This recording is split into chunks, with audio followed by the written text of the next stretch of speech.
Bonsoir amis téléspectateurs, un réel plaisir pour moi de vous retrouver dans ce numéro de l'entretien. Eh bien, pendant 26 minutes, nous allons essayer de comprendre, tant que possible, qu'est-ce qui peut pousser un couple à opter pour la séparation et non la conciliation. Et pour ce fait, j'ai sur ce plateau un invité qui répond au nom de Dr Bruno Monchor. Il est maître assistant du CAMEST. Il est également sociologue de la débrouille et de la déviance. Bonsoir. Bonsoir, chers journalistes. Comment allez-vous? Je rends grâce à Dieu. Et du côté de l'université? Ça va très bien. Actuellement, l'administration universitaire est en congé. Ils vont reprendre début septembre. D'accord. Merci beaucoup de nous honorer sur ce plateau. Eh bien, vie de couple, pourquoi tant de séparation? C'est à cette grosse interrogation que nous allons essayer de répondre ce soir. Et déjà, j'aimerais savoir, Bruno Monchor, qu'est-ce qui peut pousser un couple, c'est-à-dire un homme et une femme, qui se sont dit « je t'aime », qui ont vécu pendant des années à aller à la séparation? Merci beaucoup. Ça, c'est une problématique aussi ancienne que future, actuelle et présente, et qui nous plonge dans les bases de formation, de fondement de nos foyers respectifs. Et comment les couples se sont formés, comment les couples se sont, les maris, le mari et la femme s'est retrouvés, à quelle occasion, quel est l'environnement qui les a réunis, et quelles sont les institutions familiales qui sont à la base de la matérialisation et de la fondation, bien du fondement de ce foyer. Ce sont autant d'éléments qui permettent de comprendre et d'apprécier aujourd'hui la récurrence de la séparation des couples après le mariage. Mais quand on dit après le mariage, vous convenez avec nous que si nous sommes dans la dynamique institutionnelle ou bien légale, le mariage, ça veut dire qu'ils sont passés devant un officier d'état civil, et après, la suite, c'est qu'ils sont allés devant l'officier, bon, je ne dirais pas le prêtre religieux. Je rappelle déjà qu'ici, nous parlons du cas général. Nous parlons de la vie de couple de façon générale. De façon générale. Que ce soit ceux qui sont légalement mariés ou ceux qui vivent en concubinage, c'est le mélange de tout cela que nous voulons parler ce soir. Vous savez, aujourd'hui, comme je l'ai dit, c'est vrai que le Bénin ne peut pas vivre en autarcie, mais c'est également vrai que ce n'est pas tout que nous pouvons copier pour pouvoir plaquer dans notre société. Est-ce que nous tenons compte de nos réalités? Est-ce que cela nous permet de faire ce qui se fait ailleurs, ou bien qu'est-ce qui est possible de prendre, de considérer ici pour pouvoir ne serait-ce que faire un mixage et être à la mode et faire face à la mondialisation, à cette façon de vivre. Si vous prenez aujourd'hui nos jeunes, nous les jeunes, vous allez voir que soit c'est sur Internet, c'est sur Facebook, c'est sur WhatsApp, ou bien on est allé à une fête d'anniversaire et puis bon, on s'est retrouvé, ça y est, on ne connaît ni le père, ni la mère, on ne connaît même pas d'où est-ce que la personne a quitté, ses origines, quels sont les éléments, la personne, quelle est la famille, la collectivité, et il n'y a pas ces informations au préalable, mais on s'accouple et on commence par procréer. Et c'est quand une situation survient qu'on essaie de se poser la question de savoir mais elle vient d'où, et on commence par aller. Et du coup, il y a que la base est faussée. Et quand la base de toute chose est faussée, ne pensez pas que le lendemain serait meilleur. Il n'y a que cette situation nous ramène à ce que la première institution qu'est la famille, quel est le rôle premier, quelle est l'éducation que nous essayons de donner à nos enfants? Est-ce que c'est une éducation trop protectionniste, ou bien c'est une éducation qui donne la liberté aussi bien à l'enfant fille qu'à l'enfant garçon, histoire d'avoir une vision beaucoup plus large, holistique de la réalité, et savoir quelles sont les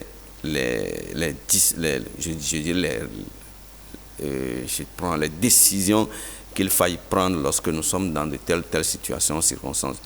Vous convenez avec moi que un couple qui s'est retrouvé sur Facebook, ou des enfants et des jeunes qui se sont retrouvés sur Facebook, Aujourd'hui, à peine 0,1% réussissent à se sortir d'affaires. Vous voyez? Et donc, si c'est comme ça, ça va aggraver, ça va augmenter le taux de divorce dans le pays. Alors, jusque-là, vous avez évoqué la question liée à l'éducation. Oui. Est-ce le seul facteur aujourd'hui qui amène ces couples à se séparer? Est-ce qu'il y a d'autres facteurs qu'on ignore peut-être, qui sont à la base également de ces séparations qu'on observe? Vous savez, l'éducation, c'est la base de tout. Quand on veut atteindre une société, il faut prendre son éducation. Il faut prendre la partie psychique de ce peuple, reformater, formater cette base psychique, retourner ça et montrer que ce qui était fait était mauvais. Donc on part de l'éducation pour atteindre toute société. Si cette base n'est pas solide, si cette base appartient à une autre personne qui n'est pas la personne de la société, vous imaginez que cette personne peut vous envoyer sur le chemin, sur les pistes qui sont les siennes. Donc dans ce schéma, qu'on le veuille ou pas, c'est que c'est l'éducation. Et a posteriori, on va dire, mais quelqu'un qui est bien éduqué, à un certain moment, peut se retourner, peut savoir raison garder, ou bien les dispositions lui sont données dans le cadre familial pour échanger avec ses parents, pour ne serait-ce pas être très... c'est que ne peut pas prendre une décision très rapide et aller, puis après c'est commencer par regretter le fait que, bon, vraiment, j'ai passé combien de temps, quand vous vous retrouvez sur Internet, vous allez passer combien de temps ensemble. La vie de couple, ce n'est pas une question de quelque temps. Vous êtes appelés à rester ensemble. Et quand on est dans le fiançailles, ou bien dans le concubinage, ou bien quand on est en amitié, ce n'est pas la même chose. Mais quand on rentre réellement dans la vie de couple, ça devient différent. Vous êtes appelés à rester ensemble, à vous côtoyer. Et donc, ce qui n'était pas vu pendant qu'on était en concubinage, en amitié, sera vu, sera constaté. Et là, ça ramène les uns et les autres à comprendre maintenant. Et d'ailleurs, je ne vous le cache pas, nous avons promené un peu notre caméra dans Cotonou avant de réaliser cette émission. Il nous est revenu des facteurs liés à l'incompatibilité, je vais dire à l'infidélité. Vous avez déjà cité aujourd'hui l'avènement des réseaux sociaux. Beaucoup de choses ont été citées qui pourraient être également à la base de ces séparations, puisque vous ne mettez l'accent que sur l'éducation, mais on peut être bien éduqué, mais une fois dans le foyer, on est face aux réalités. Oui, la réalité, c'est qu'à un certain moment, vous êtes bien éduqué, très bien, mais vous êtes face de la réalité. En face de la réalité, c'est quoi? Je prends un couple où l'idéal, c'est qu'on ne se connaisse pas avant d'aller au mariage. Vous comprenez? Quand c'est comme ça, le processus va à terme. Mais à terme, vous avez fini et vous vous rendez compte que l'homme que vous avez pris ou bien la femme que vous avez épousée est complètement à l'antipode de ce que vous êtes, ne respecte ou bien n'a pas le feeling nécessaire que vous avez. Et là, il y a pas une compatibilité entre non seulement, pas forcément les sentiments, mais l'expression de ces sentiments, la manifestation de vivre ensemble, qui crée un désaccord entre le sentiment exprimé et le sentiment vécu. S'il y a ces différents éléments, il n'y a rien à faire. Maintenant, il y a des faits également de famille qui ramènent les uns et les autres à se poser la question de savoir, mais est-ce que l'objectif que je poursuis est le meilleur? Si ce n'est pas le meilleur, on va dire, il faut faire ci, il faut faire ça, tu devrais faire ci. Bon, cette femme, vous imaginez, vous sortez avec une fille, vous avez tout fait, et vous avez fait 1 an, 2 ans, 3 ans dans notre société. Quand la femme ne tombe pas grosse, on se pose la question de savoir, mais qu'est-ce qui se passe? 5 ans, qu'est-ce qui se passe? Ou bien c'est qu'on porte le regard, on porte l'accusation directement vers la femme. Dans nos sociétés, c'est ça, c'est pas parce que je suis un homme qu'il ne faut pas dire la vérité. On dit que non, c'est la femme qui a un problème, sans savoir que l'homme peut avoir un problème, ou bien l'homme est le problème, ou bien a un problème. Vous pouvez être dans des situations où l'homme on n'achète pas, comme on le dit de façon banale, on n'achète pas de paille qui soit emballée. Il faut quand même voir ça. Il faut observer et voir, mais c'est quelle couleur? Non, cette couleur, je n'aime pas. Cette autre couleur, je préfère. J'aurais souhaité que ça soit cette couleur.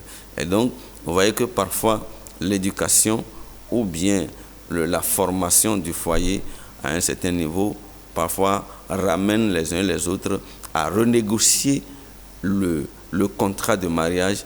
Soit ils sont religieux, vous voyez, et on a dit, on a interdit de faire ci, de faire ça. Et lorsqu'il continue, il arrive à terme et il fait tout, il se rend compte que ce qu'on m'a promis n'est pas ça.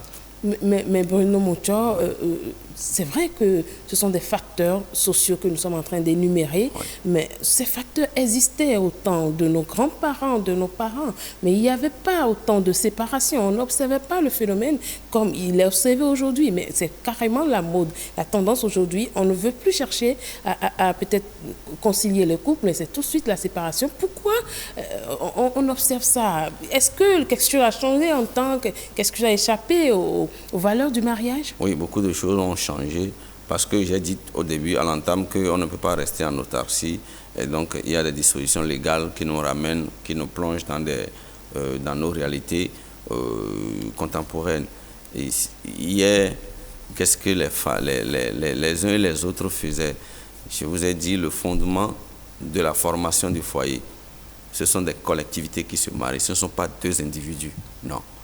C'est la famille qui se marie à la famille de l'autre. C'est la collectivité tant qui se marie à la collectivité de l'autre. Donc, c'est que de façon collective, ils sont responsables de la bonne conduite, du bon fonctionnement, du bon fonctionnement de ce foyer. Quand il y a une situation, si ce n'est pas l'oncle, si ce n'est pas la tante, c'est quelqu'un qui appelle pour dire ça là, je ne veux plus voir ça. Et ça s'estompe en même temps. Et quand vous avez des acteurs du charisme, il y a des situations qui arrivent et on appelle le chef de collectivité. C'est le chef de collectivité qui vous convoque déjà à 5h, à 6h du matin et vous venez chez lui dans la maison familiale et puis on essaie de décortiquer. Mais qu'est-ce qui se passe? Je ne veux plus voir ça. Il y a ci, il y a ça. Tu ne dois pas être à la base de la honte de la famille. Et là, ça peut être soit devant la fille, la femme, ou bien on prend l'homme seul et on échange avec lui. Et c'est comme ça se fait de l'autre côté aussi, si on constate que c'est la femme qui est dans des situations pareilles. Ce n'est pas qu'hier, il n'y avait pas de déviance, non, mais l'organisation sociale et familiale qui est en place était de sorte que d'un côté comme de l'autre, pour le dire de façon vulgaire, on ne veut pas manger la honte, donc chacun essaie de conscientiser son élément, son enfant, pour que le pire n'arrive point. Justement, vous avez évoqué un aspect très important, l'ego, et on retrouve quand même dans la base du mariage aujourd'hui qu'il y a une question d'ego, surtout au niveau de l'homme, parce que quand on parle de séparation, tout de suite, les projecteurs sont dressés vers la femme, mais il y a le côté égo de l'homme aujourd'hui qui pose aussi problème, parce que hier, la femme était vue comme cette femme-là, pour ne pas me faire répéter, qui doit rester à la maison, qui doit jouer le rôle de mère de famille, de maman et tout ça. Et aujourd'hui, les femmes sont beaucoup plus... elles sont allées vers, je vais dire, l'évolution, l'autonomisation en est pour quelque chose. Donc, tout ça fait que l'homme ne veut pas voir aujourd'hui cette femme-là décalée de son côté mère au foyer pour une femme peut-être professionnelle, une femme plus épanouie. Est-ce que ce n'est pas aussi une cause de responsabilité des hommes? Oui, vous savez, ce sont des éléments qu'il faut évoquer lorsqu'on aborde cette problématique. L'ego de l'homme, c'est naturel, d'accord? L'ego de l'homme, c'est naturel. Et l'homme... si je prends la société béninoise, nous sommes dans le type de société où c'est la famille patriarcale. Dans ce cas, c'est que c'est l'homme qui est le chef de la famille. Et donc, même dans la Bible, on a dit la femme doit se soumettre. D'accord? Maintenant, la soumission ne veut pas dire interdiction d'exercice, d'activité, par exemple, non. Ne veut pas dire que, bon, ma femme ne doit pas avoir de diplôme plus que moi, non. Maintenant, quel est le reflet, le retour que ces femmes intellectuelles qui ont fait l'expérience intellectuelle, est-ce qu'ils donnent la raison, pour qu'on ne donne pas raison à ce que quand la femme a un moyen, qu'elle n'arrive plus à se soumettre. Voilà un peu des éléments qui donnent de grain de sel à certains hommes, malheureusement, pour dire que quand ta femme est instruite, c'est que c'est un problème. Quand ta femme a tel niveau, c'est un problème. Quand son revenu est supérieur à ton revenu, c'est un problème. Voilà. Et il y a des exemples palpables. La plupart des femmes qui ont tel, voilà, elles ne sont pas sous un toit, ainsi de suite. Quand ces exemples sont là, c'est que ça ramène le débat à un niveau très bas, au point où on ne veut pas savoir que vous êtes différente de l'autre et l'autre est différente de vous. Et histoire de pouvoir prendre appui sur ça, à quoi bon d'être dans un foyer où c'est l'homme seul qui doit être celui-là qui donne? Non, c'est pas bon. Il faut quand même qu'on est dans une dynamique de complémentarité. Mais il faut quand même que la femme se rende à l'évidence que, en fait, dans ce schéma, c'est moi qui suis la responsable de la famille, c'est lui le chef de la famille. Et si on arrive à comprendre ça et on ne se verse pas sur le terrain de l'égalité, il ne peut jamais avoir égalité. Je ne sais pas de quoi on parle. Oui, je vois, je comprends aussi, mais vous savez, quand on parle des causes, puisque nous sommes en train de parler de séparation, forcément, des causes doivent produire des conséquences. Oui. Et parmi les causes, on doit également énumérer l'infidélité, on ne va pas oublier ça, qui fait partie des causes de séparation. Mais toutes ces causes qui produisent des conséquences, mais est-ce que ces acteurs qui vont à la séparation pèsent vraiment le pouvoir des conséquences, ou bien je vais dire... le poids de ces différentes conséquences. Le poids, en fait, le poids de ces conséquences. Sous l'effet de la colère et au regard de l'ego, soit de l'homme surtout, et de la femme aussi. Moi, je ne peux pas comprendre ça. Quand on commence par se dire ça, c'est qu'à un certain moment, on refuse de voir au-delà.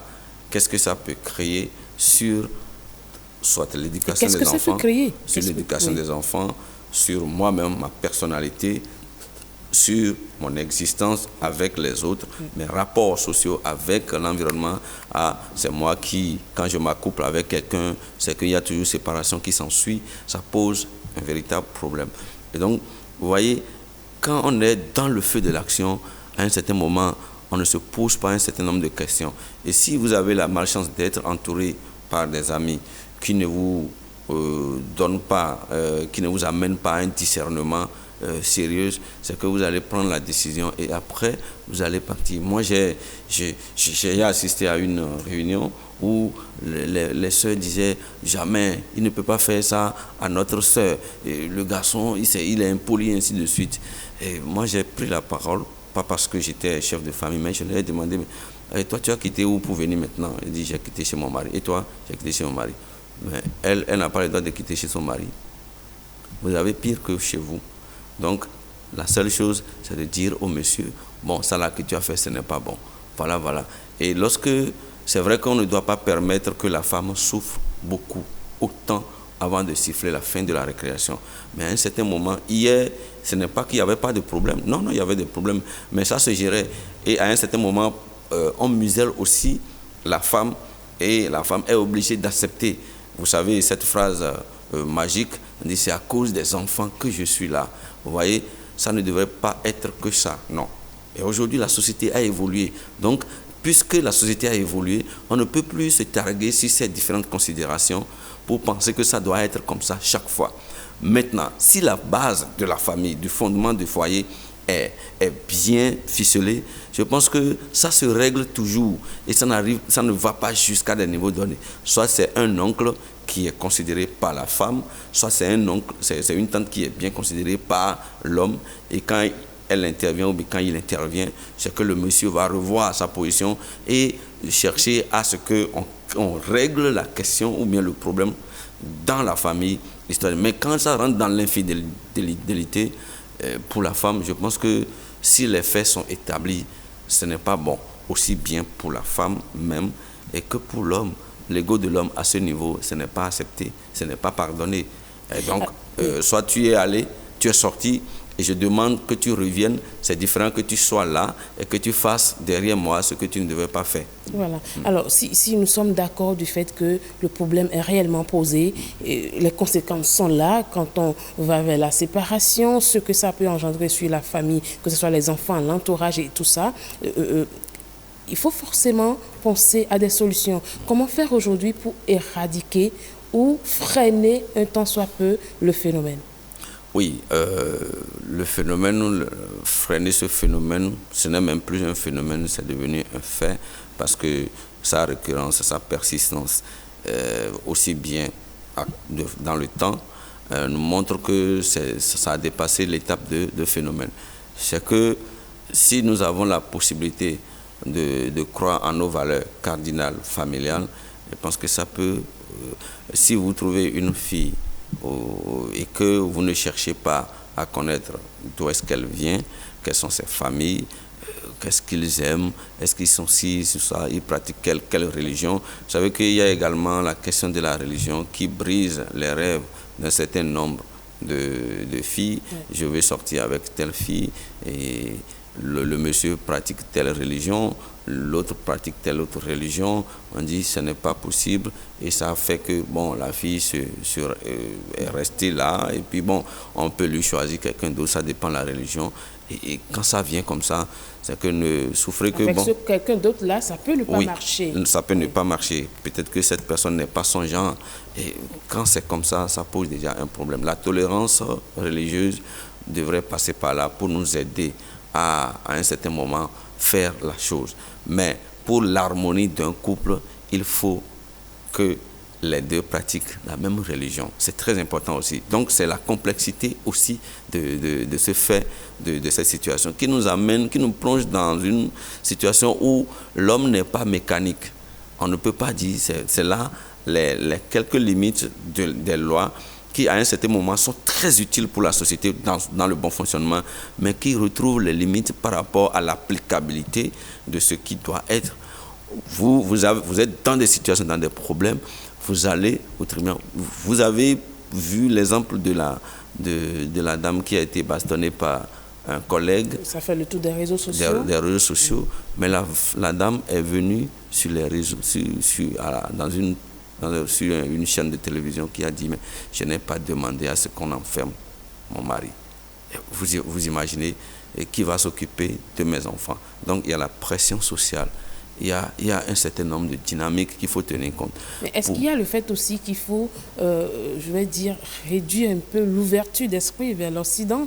Parce que beaucoup de choses se copient également. Non, on est dans une globalisation, dans la mondialisation. Soit on est là et les choses nous supplantent, ou bien on prend appui sur ça et on essaie d'intégrer ce qui est positif, ce qui est faisable là-bas. Ce n'est pas tout qu'on peut copier, coller, comme j'ai dit au début. Non, mais qu'est-ce que nous pouvons prendre pour l'adapter à notre réalité ou à nos réalités africaines, béninoises exactement, pour ne serait-ce que créer la synergie en termes de loi, de dispositions légales, en termes de façon de fonctionner, pour que cela ne soit pas à l'antipode à nos pratiques endogènes.